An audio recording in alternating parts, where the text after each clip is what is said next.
করে দিত, পুরো ব্যাপারটা কিভাবে বলবেন, মানে পেছনের কারণটা কি?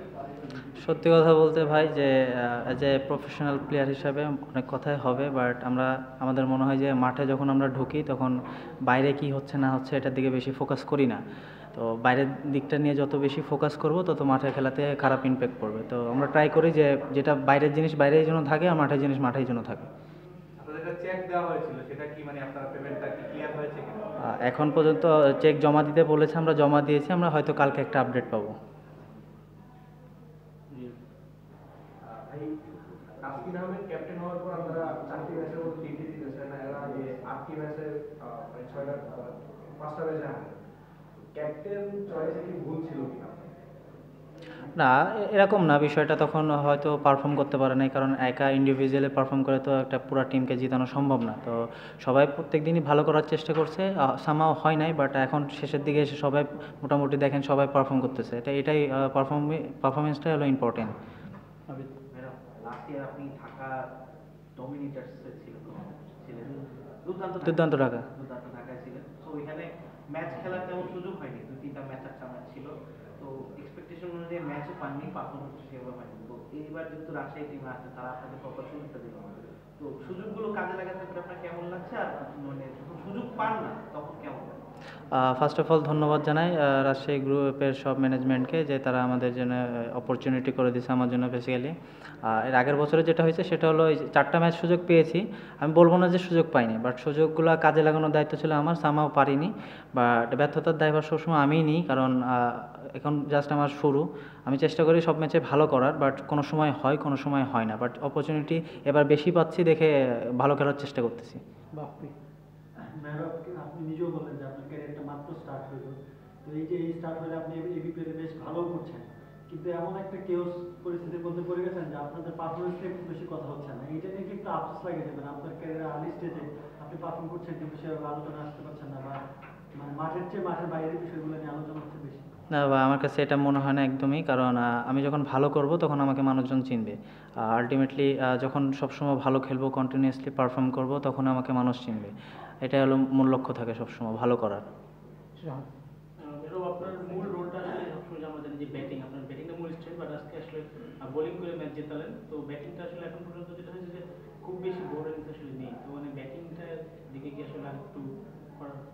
অবশ্যই ব্যাটিং নিয়ে আমি যেরকম আপ টু দ্য মার্কে ভেবেছিলাম ওরকম করে শুরু করতে পারিনি, এটা আমার ব্যর্থতা, বাট আমি স্টিল ট্রাই করতেছি যে কীভাবে কামব্যাক করা যায় বা কীভাবে বড় ইনিংস খেলা যায়। বাবাই মেরুব, আপনাদের তো ক্যাপ্টেনের কথা বললেন যে ক্যাপ্টেন চেঞ্জ হওয়ার পর আপনি বলতেছেন যে আসলে টিম ক্লিক করেছে, ক্যাপ্টেনেরও একটা রোল আছে, বাট সেইভাবে হাইলাইট করেনি। আপনাদের টিমে যিনি কোচ আছেন ইজাজ আহমেদ, তার রোলটা আসলে কি? তিনি আপনাদেরকে কি গেম প্ল্যান থেকে শুরু করেন? কিন্তু প্রথমবার বিপিএল এসেছেন, আপনাদের সম্পর্কে তেমন ধারণা নেই। মানে তিনি অ্যাকচুয়ালি কি কাজটা করতেছেন আপনাদেরকে? শুধুই একটা বন্ডেজ তৈরি করতেছেন, না গেম প্ল্যান বা আদার্স ব্যাটিং অর্ডার বা বোলারদের কার কি রোল, এগুলো ঠিক করে দিচ্ছে? না দেখেন, উনি পাকিস্তানে এজ লেভেলে সম্ভবত কাজ করে। উনি সবারই ক্যারিয়ার সম্পর্কে তার আইডিয়া আছে। সো উনি যখন আসছে বাংলাদেশে কন্টাক্টে কোচ হিসাবে, তখন উনি সবার খেলা দেখছে, বা ইউটিউবে সবার খেলায় আমরা এখন কম বেশি দেখতে পাই। সো উনি ওইভাবে প্ল্যান করে আসছে, ওনার কাছে যেটা মনে হয় যে রাইট আমাদেরকে বলে, আমাদের সাথে শেয়ার করে। ওনার plan, captain, coach, team management সবাই অ্যাকচুয়ালি একটা প্ল্যান করে যখন দেখে যে এই প্ল্যানে আমরা জেলে সাকসেস হতে পারি, তখন আলটিমেটলি ডিসিশনটা আসে। মেরো, আপনারা গতকালকে ম্যাচটা জিতে হোটেলে ফেরার পর সম্ভবত টিম ওনারের সাথে তাকে কাঁধে নিয়ে বা ইজি করে নাচানাচি করেছেন, বা তার আগে দেখা গেছে আপনার চেক হাতে পাওয়ার পর চেক নিয়ে সবাই ছবি দিচ্ছেন, বা যেটা বললাম যে আপনার টিমের এই ধরনের কর্মকাণ্ড খবরগুলোই বেশি আসছে। তো এটাই বলতেছে যে এই যে এত কিছু হয়ে যাচ্ছে বাইরে, এটাকে সম্ভব আপনাদেরকে একটু পারফর্ম করার জন্য ফিউল করে, যে মনে হয় যে না, বাইরে এত কিছু করতেছে, we better stick to our game plan। এইটা কোনোভাবে আপনাদের টিমটাকে একট্টা করেছে কিনা? না, এটা মানে একটু হলেও ইমপ্যাক্ট ফেলে, বলবো না যে ইমপ্যাক্ট ফেলে না, কারণ প্রফেশনাল প্লেয়ার হিসাবে বাইরে যখন অনেক বেশি কন্ট্রোভার্সি হয় তখন এটা আমাদের জন্য খারাপ, বা প্রত্যেকটা প্লেয়ারের জন্যই খারাপ। এই টিমে, ন্যাশনাল টিমের অনেক প্লেয়ার আছে রানিং খেলতেছে। সো এইগুলা যদি এরকমভাবে হয় তো এইগুলা ওনাদের ক্যারিয়ারের জন্য, আমাদের ক্যারিয়ারের জন্য একটু মানে খারাপ হবে। কালকে তো আপনাদের কোনো ফরেন প্লেয়ার খেলেন, তো আজকে টাকা পাওয়ার পর চেক পাওয়ার সম্ভবত ম্যাচ খেলতে রাজি হয়েছে, তাদেরকে জিজ্ঞেস করেননি যে মানে কি সমস্যা ছিল, খেললেও তো খেলতে পারতেছে, তো চেক পাচ্ছে।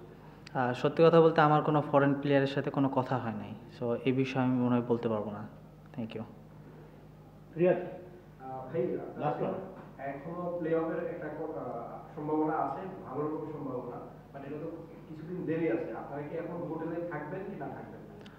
এটা এখনও ডিসিশন হয়নি, যেহেতু ম্যাচটা আমরা মাত্র খেলে শেষ করেছি। হোটেলে যাব, হোটেলে যে ওনার আছে, ম্যানেজমেন্ট আছে, ওরা ডিসিশন নেবে যে কী হবে না হবে। Okay, thank you. Thank you. Thank you. Welcome back.